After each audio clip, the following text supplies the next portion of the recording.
الله لا إله إلا هو الحي القيوم لا تأخذه سنة ولا نوم له ما في السماوات وما في الأرض من ذا الذي يشفع عنده إلا بإذنه يعلم ما بين أيديهم وما خلفهم ولا يحيطون بشيء من علمه إلا بما شاء وسع كرسيه السماوات والأرض ولا يؤوده حفظهما وهو العلي العظيم.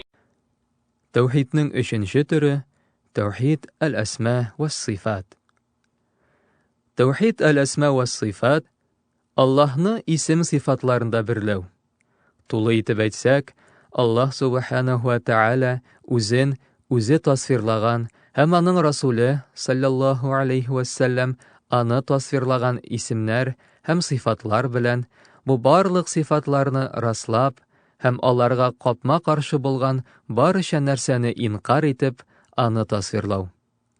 Әл-Курси аятында Аллаһның 5 исеме һәм 20дән артык сифаты искә алына. Аллаһның исем-сифатлары мәсьәләсендә 4 кагыйдәгә нигезләнергә кирәк. Беренче кагыйдә — исем-сифатларны кире какмаска.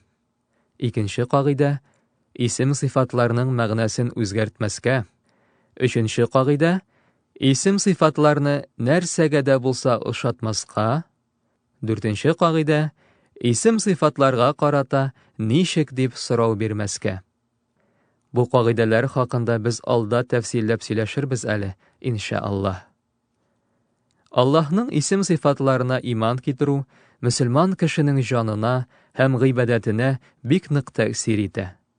Әлеге төр тәүхид белән ул гыйбадәтендә ләззәт таба. Мисал өчен, Аллаһның Әл-Гаффар, барлык гөнаһларны да кичерүче исеме мөселманның Аллаһны тагы да катырак яратырга сәбәп була, һәм ул нинди дә булса ялгышлык кылган булса, Аллаһның шиксез рәхмәтеннән өмөтен өзми. Әл-Басир, бар нәрсәне дә күрүче исеме, Аллаһ кылын гөнаһлар кылудан тыйып тора. Чөнки нәрсә генә эшләсәң дә, Аллаһ барысын да күреп тора.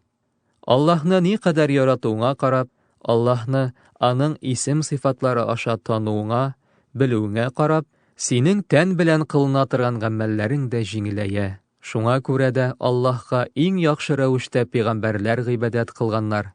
Чөнки алар аны исем-сифатлары аша таныганнар, белгәннәр.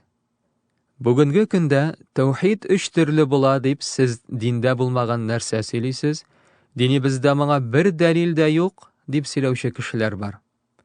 Әйе, бер караганда дөрес әйтәләр кебек. Шуннан да Куръанда һәм пәйгамбәребезнең саллаллаһу алейхи ва саллям сөннәтендә тәүхид 3 төрле була дигән сүз юк. Әмма галимнәребез Куръанны өйрәнгәннән соң Аллаһ үзен 3 төр тәүхидтә берләргә чакырганын күргәннәр. Мисал итеп, барчабызга да таныш булган бер сүрәне генә китереп китик, ул Ан-Нас сүрәсе. Аллаһ субханаһу ва тааля әйтә: "Әйт, кешеләрнең Раббысына, тәүхид ар-рубубия, кешеләрнең патшасына, тәүхид әл-әсма ва сифат, кешеләрнең илаһенә, гыйбадәт кылырга лаеклы бердән-бер булган затка сыгынам, тәүхид әл-улухия."